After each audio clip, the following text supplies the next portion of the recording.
Hi అండి. అందరూ బాగుండాలని కోరుకుంటూ, అమెరికాలో ఉండే ఎన్ఆర్ఐస్‌కి కోట్లలో జీతాలు వస్తున్నాయా? నిజంగానే కోట్లలో సంపాదించేస్తున్నారా?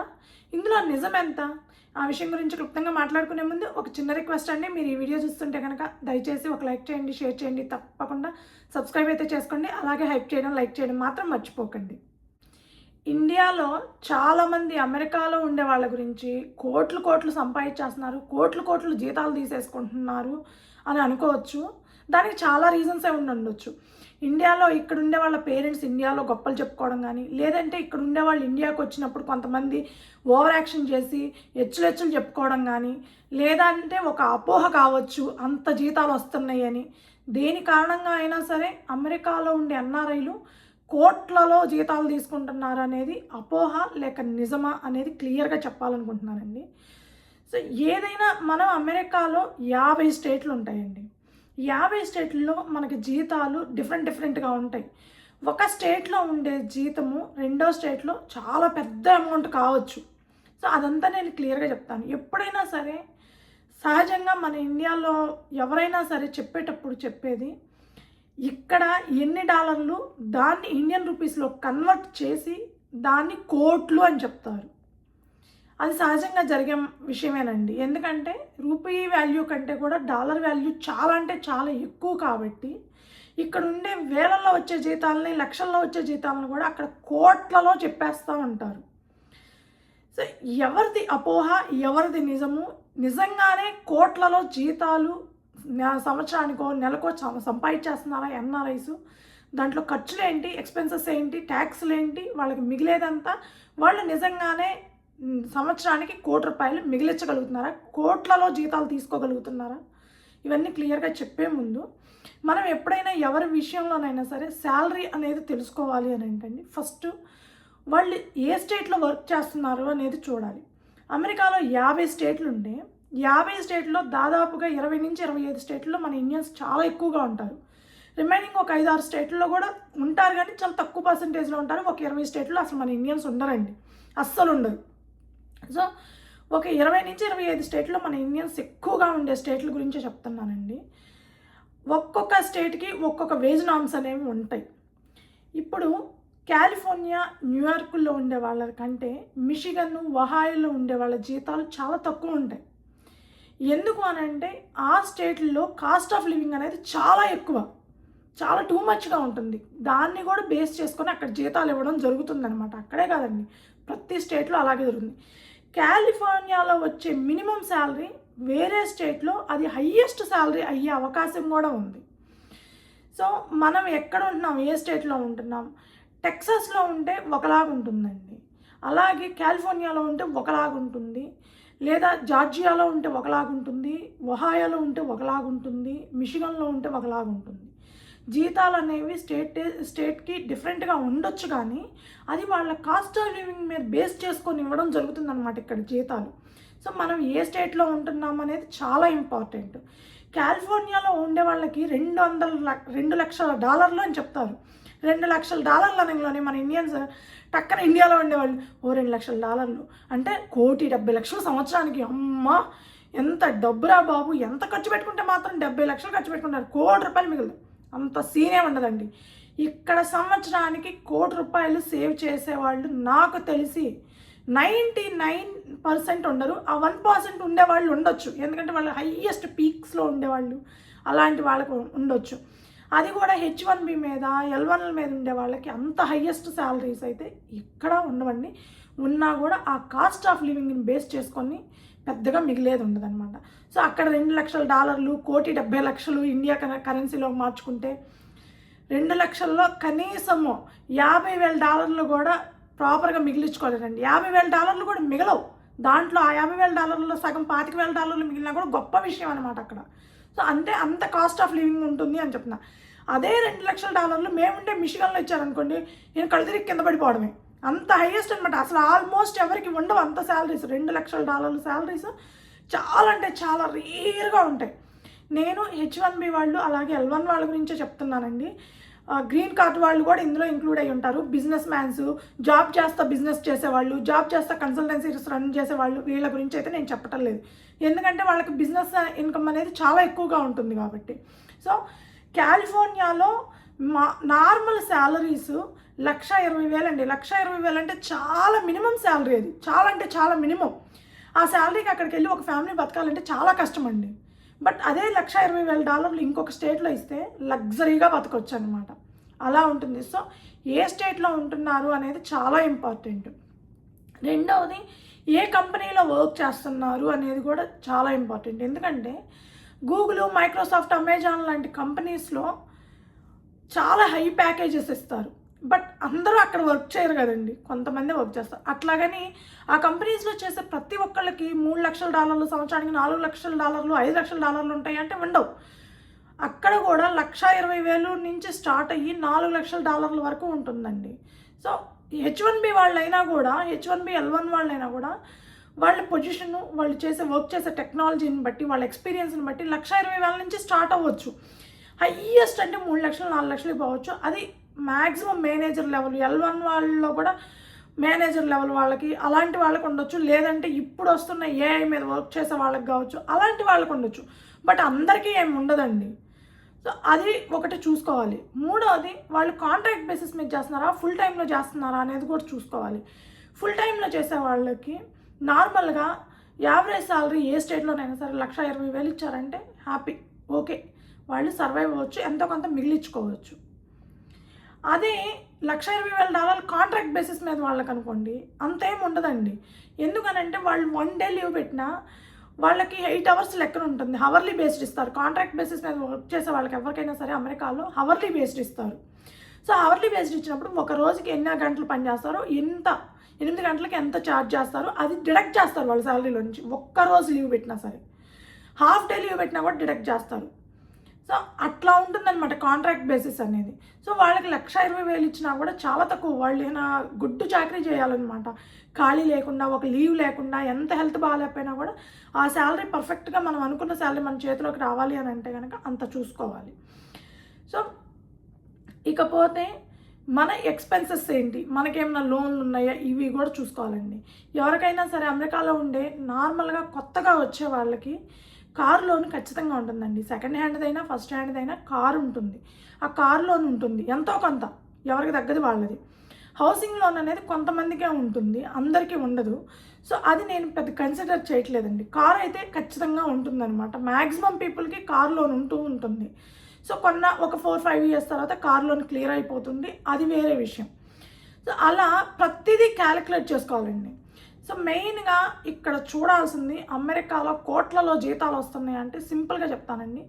అమెరికాలో ఏ స్టేట్కైనా వెళ్ళండి, ఏ స్టేట్లోనైనా సరే యావరేజ్గా ఒక బెటర్ శాలరీ అంత వస్తే ఓకే, హ్యాపీగా బతకొచ్చు, ఎంతో కొంత సేవ్ చేసుకోవచ్చు అనుకుంటే మినిమం $1,20,000 ఉండాలండి. మళ్ళీ ఇదే $1,20,000 మీరు జార్జియాకి వెళ్ళి చూస్తే కనుక అది యావరేజ్ శాలరీ కింద కూడా రాదండి, బిలో యావరేజ్ అవుతుంది. ఎందుకంటే జార్జియాలో కాస్ట్ ఆఫ్ లివింగ్ అనేది చాలా ఎక్కువ. సో అక్కడ 1,40,000 నుంచి 1,60,000 అనేది యావరేజ్ శాలరీగా చూడటం జరుగుతుందనమాట. సో 1,80,000, 2,00,000 ఉందంటే గుడ్ శాలరీ అని అర్థం, అంటే మంచి శాలరీ అనేది చూడొచ్చు. మా కాడికి వచ్చేటప్పటికి మేముండే స్టేట్లో, ఒహాయోలో కానీ, మిషిగన్లో కానీ, ఇండియానాపోలిస్లో కానీ, ఈ స్టేట్లో ఏమంటే మీకు 1,20,000 వచ్చిందంటే చాలా డీసెంట్ శాలరీ వచ్చినట్టు, చాలా అంటే చాలా బాగా మంచి డీసెంట్ శాలరీ వచ్చినట్టు. ఇంకా 1,50,000 అంటే నా సూపర్ అనమాట, ఎక్సలెంట్, ఎక్స్ట్రాడినరీ అన్నట్లు. స్టేట్ టు స్టేట్ డిఫరెంట్ ఉంటుందని చెప్పాను కదండి. అది ఏ స్టేట్కి వెళ్ళినా కూడా మీరు చూసుకోవాల్సింది ఫస్ట్ ట్యాక్స్లు అండి. అమెరికాలో ఏ స్టేట్కి వెళ్ళినా సరే ఫెడరల్ ట్యాక్స్, స్టేట్ ట్యాక్స్ అయితే ఖచ్చితంగా ఉంటాయి. ఎక్కడో 9 స్టేట్లో 8 స్టేట్లో ఉండేయండి అమెరికా మొత్తం మీద. ఇది స్టేట్ ట్యాక్స్ లేకుండా ఉంది. ఆ స్టేట్ ట్యాక్స్ లేకపోయినా అబ్బా స్టేట్ ట్యాక్స్ లేదుగా అక్కడ చాలా తక్కువ అనుకుంటారు, కానీ అక్కడ ఫెడరల్ ట్యాక్స్ రిమైనింగ్ స్టేట్స్ తోటి పోల్చుకుంటే ఫెడరల్ ట్యాక్స్ చాలా ఎక్కువ ఉంటుంది అక్కడ. అది కూడా నేను క్లియర్గా చెప్తానండి. మీరు ఎవరైనా సరే $1,50,000 వస్తున్నాయి అంటే ఏ పర్సన్కైనా సరే, ఒక్క పర్సన్కి దాంట్లో ఆరామ్సే 30% డిడక్ట్ చేసేయచ్చండి. 30% ట్యాక్స్ ఇక్కడ ఉంటుంది. Federal tax plus state tax కలిపి అరౌండ్ 30% ఉంటుంది. 28, 29, 30 అట్లా ఉంటుందన్నమాట. సో మ్యాక్సిమం 30% ఖచ్చితంగా ఉంటుందన్నమాట. సో 30% ట్యాక్స్ మీరు ఆరామ్సే డిడక్ట్ చేయొచ్చు. సరే టెక్సాస్లో ఉంటున్నారు, టెక్సాస్లో మాకు స్టేట్ ట్యాక్స్ లేదు కదా అంటే, టెక్సాస్లో ఎలా ఉంటుందంటే అండి, స్టేట్ ట్యాక్స్ లేదు కానీ ఫెడరల్ ట్యాక్స్ 22% ఉంటుంది. అది కూడా 1 lakh సింగిల్ పర్సన్ $1,00,000 అయితేనే 22% ఉంటుంది. హస్బెండ్ వైఫ్ కలిపి కూడా ఇక్కడ ఇన్కమ్ ట్యాక్స్ పే చేస్తుంటారండి. సో వాళ్ళు వర్క్ చేసినా చేయకపోయినా కూడా జాయింట్లో పే చేసుకోవచ్చు. సో జాయింట్లోకి వచ్చేటప్పటికి వాళ్ళకి $2,00,000 వస్తున్నాయి అనుకోండి, ఇద్దరి మీద కలిపి సేమ్ 22% అవుతుంది. బట్ ఆ ఇద్దరి మీద కలిపి $2,00,000 దాటినా, లేదంటే 1 పర్సన్కి $1,00,000 దాటినా వాళ్ళకి 24% ట్యాక్స్ ఉంటుంది ఫెడరల్ ట్యాక్స్. స్టేట్ ట్యాక్స్ లేకపోతే ఏమైందండి, ఒక్క 5%, మిగిలిన వాళ్ళతో పోల్చుకుంటే ఒక 4% ఆర్ 5% డిఫరెన్స్ రావచ్చు. ఆ వారా అక్కడ కాస్ట్ ఆఫ్ లివింగ్ అనేది చాలా ఎక్కువ. మేముండే స్టేట్స్ తోటి పోల్చుకుంటే టెక్సాస్లో కాస్ట్ ఆఫ్ లివింగ్ అనేది చాలా అంటే చాలా ఎక్కువ. అలా చూసుకుంటే మాకు వాళ్ళకి ట్యాక్స్ ఒకటే అవుతుంది ఆ లెక్కను చూసుకుంటే కనుక. సో అట్లా చూసుకుంటే కనుక ఎక్కడైనా సరే, ఎక్కడో మన తెలుగు వాళ్ళు ఎక్కువగా ఉంటున్న టెక్సాస్ ఒక్కటి తీసి పక్కన పెడితే అక్కడ కూడా మినిమం సాఫ్ట్వేర్ వాళ్ళు అని అంటే మినిమం $1,00,000 అందరికీ ఉంటుందండి టెక్సాస్లో. ఎందుకంటే ఆ కాస్ట్ ఆఫ్ లివింగ్ ఎక్కువ కాబట్టి అక్కడ 1,00,000 అనేది నార్మల్ బేసిక్ శాలరీ అనమాట. 1,20,000 అంటే పర్లేదు, యావరేజ్.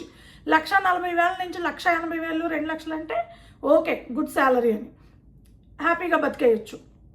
సో అలా చూసుకుంటే వాళ్ళకి కూడా 24% ఉంటుందండి. 24%, ఇక్కడ 28 ఆర్ 30%. సో మీరు యావరేజ్గా చూసుకుంటే ఎక్కడైనా ఏ స్టేట్లో అయినా 30% తీసేయండి. $1,50,000 నుంచి $1,50,000 నుంచి 30% మనం తీసేస్తే ఎంత వస్తుందండి? మీరు చెప్పండి. $45,000 మనం డిడక్ట్ చేయాలి. ఓన్లీ ట్యాక్స్ రూపంలోనే $45,000 డిడక్ట్ చేయాల్సి వస్తుంది. అప్పుడు వాళ్ళకి వచ్చేదంతా $1,05,000. $1,05,000లో మళ్ళీ హెల్త్ ఇన్సూరెన్స్ ఒకటి. అది ఏ కంపెనీలో, ఇండియాలోనైనా ఉంటుందండి. ఇండియాలో కూడా ట్యాక్స్ పే చేస్తారు, ఏం పే చేయకుండా ఉండరు. కాకపోతే అక్కడ స్లాట్స్ వైజ్ ఉంటుంది, ఇక్కడ ఫ్లాట్గా ఉండేస్తుంది. అందరూ కంపల్సరీ పే చేయాల్సిందేనమాట. సో ఒక 30% తీసేస్తే $1,05,000. అవి మొత్తం చేతికి వస్తాయి అంటే రావండి. నేను చెప్పేది గ్రాస్ శాలరీ, నేను నెట్ శాలరీ కాదు. నెట్ శాలరీ అంటే మన చేతికి వచ్చేది. సో దాంట్లో మళ్ళీ హెల్త్ ఇన్సూరెన్స్, ఒకవేళ ఫుల్ టైమ్ కాంట్రాక్ట్ ఇక్కడ డిఫరెన్సెస్ వస్తాయండి. ఫుల్ టైం వాళ్ళైనా సరే యావరేజ్గా ఒక ఫ్యామిలీకి $500 నేను అనుకోవడం కట్ అవుతాయండి హెల్త్ ఇన్సూరెన్స్ కింద. లేదు ఫుల్ కాంట్రాక్ట్ బేసిస్ వాళ్ళకైతే చాలా ఎక్కువ డిడక్ట్ అవుతుందండి. కాంట్రాక్ట్ బేసిస్ వాళ్ళు చాలా ఎక్కువ పే చేయాల్సి వస్తుంది హెల్త్ ఇన్సూరెన్స్ అన్నీ కవర్ అయ్యేటట్టు చూసుకోవాలంటే. Minimum to minimum $1,000 per month pay చేయాల్సి వస్తుంది. వాళ్ళు $500 మేబీ $600 పే చేయొచ్చు. సో అలా చూసుకుంటే 5,000 కాదు, ఇంకొక $7,000-8,000 కట్ చేసుకోవాలి. సో 98 ఆర్ $97,000 వాళ్ళ చేతికి వస్తాయి. $97,000 రెంట్. మీరు ఏ స్టేట్లో కన్నా వెళ్ళండి, తక్కువ లీస్ట్ ప్రిఫరెన్స్ స్టేట్లోకి వెళ్ళినా 1 బెడ్ 1 బాత్ ఇల్లు తీసుకున్నా కూడా మినిమం టు మినిమం $1,800 అవుతుంది. కొంచెం అది నేను చెప్పేది చాలా తక్కువ రెంట్లు ఉండే స్టేట్లో 1 బెడ్ 1 బాత్ కండి. అదే మీరు టెక్సాసో లేకపోతే జార్జియానో లేకపోతే కాలిఫోర్నియానో వెళ్తే ఇంకా చాలా టూ మచ్గా ఉంటాయి అనమాట అక్కడ రెంట్లు. మినిమం $1,500 పే చేయాల్సి వస్తుంది 1 బెడ్ 1 బాత్కి. కాలిఫోర్నియా వెళ్తే మినిమం 2,000 పే చేయాల్సి వస్తాయి. అలా చూసుకుంటే కనుక నేను యావరేజ్ శాలరీ వేస్తున్నానండి. పర్ మంత్ $1,200 అంటే మీకు దాదాపు ₹1,00,000 అదే అక్కడే రెంట్ కట్టాల్సి వచ్చిందండి 1 బెడ్ 1 బాత్కి. పిల్లలు ఉన్న వాళ్ళు అయితే 2 బెడ్ 2 బాత్కి వెళ్ళాలి, వాళ్ళకి ఇంకా బీభత్సంగా పెరిగిపోతుంది. సో అలా చూసుకుంటే కనుక మీరు ఈజీగా $15,000 కట్ అవుతాయి. అప్పుడు ఏముంటుంది అక్కడ $80,000. ఈ $80,000 చేతికి వచ్చేస్తాయా? $80,000 మీకు మీ నెట్ ఇన్కమ్ అయితే కనుక $80,000 లేదు, నేను ఇందాక చెప్పినట్టు హౌస్ రెంట్ అవన్నీ తీసేసి $95,000, ఏది $150,000 మీరు చెప్పుకునే ఇండియాలో చెప్పుకునే హయ్యెస్ట్ శాలరీ. అందులో అన్ని ట్యాక్స్లు హెల్త్ ఇన్సూరెన్స్లు పోగా వీళ్ళకి వచ్చేది $97,000 ఆర్ $98,000. అది ₹1,00,00,000 అవుతుందా అండి? అస్సలు అవ్వదు. 80 లక్షలు కూడా కాదు. 80 లక్షలకి ఇంకా తక్కువే అవుతుంది. దాంట్లో వీళ్ళ ఎక్స్‌పెన్సెస్ ఏంటి? ఉండాలి, హౌస్ తీసుకోవాలి, కార్లుంటే కార్లకి ఈఎంఐలు కట్టుకోవాలి, ఇల్లుంటే ఇల్లుకి ఈఎంఐలు కట్టుకోవాలి. ఇంటి ఈఎంఐ కట్టుకునే వాళ్ళకి అసలు ఏం మిగలవులేండి, మ్యాక్సిమం మిగలవు. ఇద్దరు జాబులు చేసే వాళ్ళైతే మిగలొచ్చు, కానీ ఒకళ్ళు జాబ్ చేసే వాళ్ళైతే అసలు మిగిలే ఛాన్స్ కూడా ఉండదు. సో నేను ఇంటి సంగతి తీసేయట్లేదు, అందరూ కొనుక్కోరు కాబట్టి, అందరూ ఈఎంఐలు కట్టరు కాబట్టి. సో కార్ అనేది కామన్గా ఉండేది, కార్ ఈఎంఐలు అనేవి కామన్గా ఉంటాయి అన్నమాట చాలామందికి. సో అది కూడా 5 ఇయర్స్ లోపు వాళ్ళకి ఖచ్చితంగా ఉంటాయి. ఇక్కడ చూడాల్సింది ఏంటంటే, ఎవరైనా ఇండియా నుంచి ఫస్ట్ టైం H1B మీద వస్తున్నా, లేదా F1 వాళ్ళు H1B కన్వర్ట్ అయినా ఇమ్మీడియట్గా స్టార్టింగ్ వేజెస్ అనేవి ఎవరు ఏ దేశీ కంపెనీలైనా, ఏ కన్సల్టెన్సీస్ అయినా $150,000, $120,000 అస్సలు ఇవ్వరండి. అస్సలు అంటే అసలు ఇవ్వరు. వాళ్ళు మ్యాక్స్ టు మ్యాక్స్ మినిమం ఇచ్చేది ఆ స్టేట్ని బట్టి స్టార్టింగ్ $80,000 ఇస్తారు. ఆ 80,000 నుంచి మీరు ఏ స్టేట్లో ఉంటున్నారనే దాన్ని బట్టి కొద్దిగా పెరుగుతూ ఉంటుంది బేసిక్ శాలరీ అండి. సో $80,000లో మీరు ఏం మిగిలిస్తారు? ఇక్కడ ఏమీ మిగిలించలేరు. సో అట్లీస్ట్ 4 ఇయర్స్ పట్టింది వాళ్ళు పికప్ అయ్యి కొంచెం ఆదాయం చూడటానికి. సో అమెరికాలో ఉండేవాళ్ళు ఎవ్వరు సంవత్సరానికి ₹1,00,00,000 జీతం తీసుకునే వాళ్ళు చాలా తక్కువ పర్సంటేజ్ అండి. ₹1,00,00,000 మన చేతిలోకి వచ్చి పడాలి అంటే $1,20,000 మన చేతిలోకి వచ్చి పడాలి. ఎక్కడ పడుతున్నాయండి? ఎవరికి పడవు. హెచ్చులు చెప్పుకోవడానికి ఏం తక్కువ లేదులే కానీ, బట్ ఇక్కడ ఉండే వాళ్ళకి ఎవరికి ₹1,00,00,000 జీతం చేతిలో పట్టడం అనేది చాలా తక్కువ. మేబీ నేను అనుకోవడం ఒక 60 to 70% పీపుల్కి ₹1,00,00,000 జీతం అయితే చేతికి రాదు. ఆ రిమైనింగ్ 30%లో మేనేజర్ లెవెల్ వాళ్ళు, లేకపోతే పెద్ద పెద్ద కంపెనీల్లో చేస్తా హయ్యెస్ట్ ప్యాకేజీలు తీసుకునే వాళ్ళు ఆ 30%లో ఉంటారు. కానీ రెగ్యులర్గా నార్మల్ సాఫ్ట్వేర్ జాబులు చేసుకుంటూ, నార్మల్ కంపెనీస్లో వర్క్ చేసుకుంటూ H1B మీద రావడమో, లేకపోతే F1 మీద వచ్చి H1B కన్వర్ట్ అవ్వడమో అయ్యే వాళ్ళ పరిస్థితి ఇదండి. ఎవరైనా సరే నాకు తెలిసినంతవరకు చెప్తున్నానండి, పర్ మంత్ ఎవరైనా మిగిలిచ్చారు అని అంటే కనుక, ఒక ఫ్యామిలీలో హస్బెండ్ వైఫ్ ఉండి ఒక బేబీ లేదంటే 2 బేబీస్ ఉంటే కనుక, వాళ్ళు పర్ ఇయర్ ఇప్పుడున్న ఖర్చులకి, ఇప్పుడు భయంకరంగా ఖర్చులు పెరిగినాయండి, మీకంటే దారుణంగా పెరిగినాయి ఇక్కడ. మీరు ఒక 10 కేజీలు రైస్ బ్యాగ్ తెచ్చుకోవాలనుకుంటే 800కి అట్లా రావచ్చు, లేదంటే 700 పడవచ్చు. కానీ మేము ఇక్కడ 10 కేజీలు రైస్ బ్యాగ్ తీసుకోవాలంటే ₹2,000 పే చేయాలన్నమాట. సో మీకంటే 3 టైమ్స్ ప్రతిదీ, మీరు ఏదైనా తీసుకోండి, మీకంటే 3 టైమ్స్ ఇక్కడ పే చేయాలన్నమాట. 3 టైమ్స్ ఇన్కమ్ వస్తుంది, 3 టైమ్స్ పే కూడా చేయాలి. సో అంత మాత్రాన ఇక్కడ ఏమి కోట్లలో జీతాలు అయితే చేతికి తీసుకోరు, అది మాత్రం కన్ఫామ్. ఇండియాలో ఉండే వాళ్ళని చాలామంది నేను చూస్తున్నాను, వింటూనే ఉన్నాను. మా అబ్బాయికి ₹1,50,00,000, ₹1,20,00,000 చెప్పుకోవడానికి మాటలు. అది ఇక్కడ వచ్చే గ్రాస్ శాలరీని డైరెక్ట్గా ఇండియన్ కరెన్సీలోకి కన్వర్ట్ చేసేసి అక్కడ కోట్లు అని చెప్పుకుంటానండి. కానీ ఒక ఫ్యామిలీ, ఒక హస్బెండ్, ఒక వైఫ్, 2 పిల్లలు ఉన్నవాళ్ళు పర్ ఇయర్ మిగిలించాలి అనుకుంటే, అది కూడా జాగ్రత్తగా ఉంటే ఒక ₹15,00,000 పర్ ఇయర్ మిగిలించుకోగలుగుతారండి. అది కూడా జాగ్రత్తగా ఉంటే. ఏది పిల్లల్ని క్లాసులకి వేటికి జాయిన్ చేయకుండా ఇక ముడుక్కొని కూర్చొని ఇంట్లో జాగ్రత్తగా పైసా లెక్కేసుకుంటుంటే 15-20 లక్షలు మిగిలించుకోగలుగుతారు. కానీ పిల్లల్ని క్లాసులకు పంపించాలి, పిల్లలకి ఏదో నేర్పించాలి, లేకపోతే పిల్లలకి అన్నీ ఇవ్వాలి అని క్లాసులకి జాయిన్ చేస్తుంటారు. చాలామంది ఇండియన్స్ ఇక్కడ క్లాసెస్కి జాయిన్ చేస్తుంటారండి. పిల్లల్ని ఏదో ఐడియల్గా ఇంట్లో కూర్చోబెట్టరు, ఏదో బండ్లు హోంవర్క్లు చేయించుకుంటా. ఇక్కడ ఏం హోంవర్క్లు పెద్దగా ఉండవు కాబట్టి అవి చేయించుకుంటా ఊరికి ఐడియల్గా కూర్చోబెట్టరు. సో ఏదో క్లాసెస్కి జాయిన్ చేస్తారు. సో అలా తీసుకుంటే అది కూడా మిగలదండి, ఆ 20 లక్షలు కూడా మిగలవు. సో ఒక ఫ్యామిలీ జాగ్రత్తగా ఖర్చు పెట్టుకొని జాగ్రత్తగా ఉంటే కనుక ఒక 15 లక్షలు నాకు తెలిసినంత వరకు ఇప్పుడున్న ఎక్స్పెన్సెస్ ప్రకారం. కరోనాకు ముందు చాలామంది మిగిలించుకోగలిగారండి, అది వేరు. ఎందుకంటే అప్పుడు ఎక్స్పెన్సెస్ అనేవి చాలా అంటే చాలా తక్కువ ఉండేవి, సేమ్ జీతాలు కానీ ఎక్స్పెన్సెస్ అనేవి చాలా తక్కువ ఉండేవి అనమాట. అయినా కూడా పర్ ఇయర్ ఎవ్వరు నాకు తెలిసి H1B మీద అమెరికాకు వచ్చి F1 మీద H1Bకి కన్వర్ట్ అయిన వాళ్ళు ఎవ్వరు సంవత్సరానికి ₹1,00,00,000 మిగిలించిన వాళ్ళని నేనైతే చూడలేదండి. ఎవరికి రావు అసలు, ఇన్కమే రానప్పుడు ₹1,00,00,000 ఎక్కడి నుంచి మిగిలిస్తారండి, అన్ని ఖర్చులు పోను. సో 15 లక్షలు అనేవి చాలా పెద్ద అమౌంట్ అనమాట మిగిలించడం. లేదు పిల్లలు లేరు, ఒక హస్బెండ్ వైఫే ఉన్నారంటే మ్యాక్సిమం అన్ని ఖర్చులు పోను వాళ్ళు ఒక 20 లక్షలు మిగిలించుకోగలుగుతారు సంవత్సరానికి. లేదు బ్యాచులరు 1,20,000 1,30,000 శాలరీ ఉంది, బ్యాచులరు ఒక్కళ్ళే ఉంటున్నారు అని అంటే వాళ్ళకి అన్ని షేరింగ్, ఫుడ్ కానించి ప్రతిదీ ఉండే అకామిడేషన్ కానించి అన్ని షేరింగ్లో ఉంటారు కాబట్టి వాళ్ళకు ఒక 25 లక్షల వరకు మిగలొచ్చు బ్యాచులర్ అయితే. ఎందుకంటే బ్యాచులర్స్ అయినా కూడా వాళ్ళకుంటే ఎక్స్పెన్సెస్ వాళ్ళకుంటాయండి, వాళ్ళ పర్సనల్ ఎక్స్పెన్సెస్ వాళ్ళకుంటాయి. సో వాళ్ళేదో వాళ్ళకి ₹1 కోటి వస్తే 50 లక్షలు మిగిలిచ్చేస్తారని ఊహించుకోవద్దు, చాలా ఎక్స్పెన్సెస్ ఉంటాయి. సో బ్యాచులర్ అయితే ఒక 25 లక్షలు మిగిలించగలరేమో, బాగా జాగ్రత్తగా ఇంకా జాగ్రత్తగా పిక్కి ఉండే వాళ్ళు అయితే 30 లక్షలు మిగిలించుకోగలరేమో సంవత్సరానికి మహా అయితే. అంతే తప్ప సంవత్సరానికి ₹1 కోటి జీతం అనేది చాలామంది తీసుకోరు. నాకు తెలిసి 60 to 70% ₹1 కోటి చేతికైతే ఎవ్వడికి రావండి సంవత్సరానికి. అందులో మళ్ళీ కోట్లు మిగిలించడం అనేది ఏమీ లేదు. ఎవరైనా అమెరికాలో ఉండేవాళ్ళు ఒక ఫ్యామిలీలో ఒక్కళ్ళే జాబ్ చేస్తా ఒక ఫ్యామిలీ ₹1 కోటి మిగిలించాలంటే మినిమం టు మినిమం ఇక్కడ 6 సంవత్సరాలు పట్టిద్దండి. 6 సంవత్సరాలు ఈజీగా పట్టిద్ది.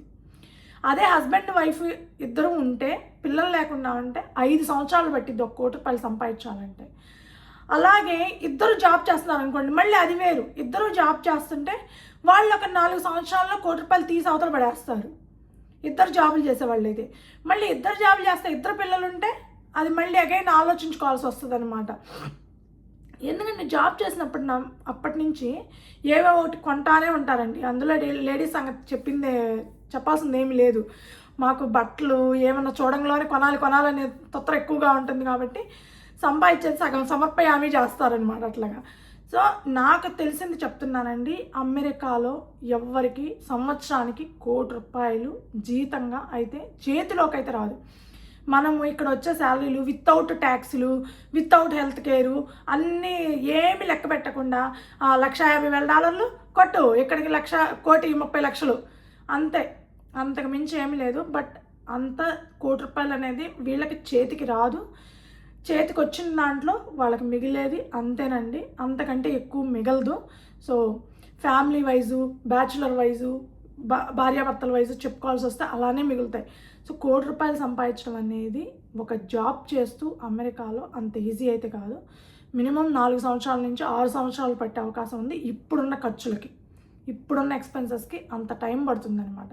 సో ఎవరైనా సరే మా అబ్బాయికో, మా అల్లుడికో, మా కూతురుకో, మా కోడలకో ₹1 కోటి అని చెప్పంగానే నమ్మవాకండి. దాంట్లో ట్యాక్స్ ఎంత అమ్మా, ట్యాక్స్లు అన్నీ పోనీ చేతికి అంతే వస్తున్నాయా లేదా, చేతికి ఎంత వస్తున్నాయో చెప్పమ్మా అని అడగండి. అప్పుడు క్లియర్గా తెలుస్తుంది మీకు ఎంత మిగులుతుంది, వాళ్ళకి నిజంగా అంత వస్తున్నాయా రావట్లేదా అనేది. ఇదండి నాకు తెలిసిన నిజం. సో అమెరికాలో ఉండే ఎన్ఆర్ఐస్ కోట్లలో జీతాలు, కోట్లలో సంపాదనలు, కోట్లలో అంతా ఏమీ ఉండదు. ఇండియాలో మాదిరిగానే ఇక్కడ కూడా అంతా మిగిలించుకున్న వాళ్ళకి లక్షలు, మిగిలించుకున్న వాళ్ళకి వేలు, అంతేనండి. సో ఈ వీడియో మీకు నచ్చుంటే కనుక దయచేసి ఒక లైక్ చేయండి, షేర్ చేయండి, తప్పకుండా సబ్స్క్రైబ్ అయితే చేసుకోండి. Thank you.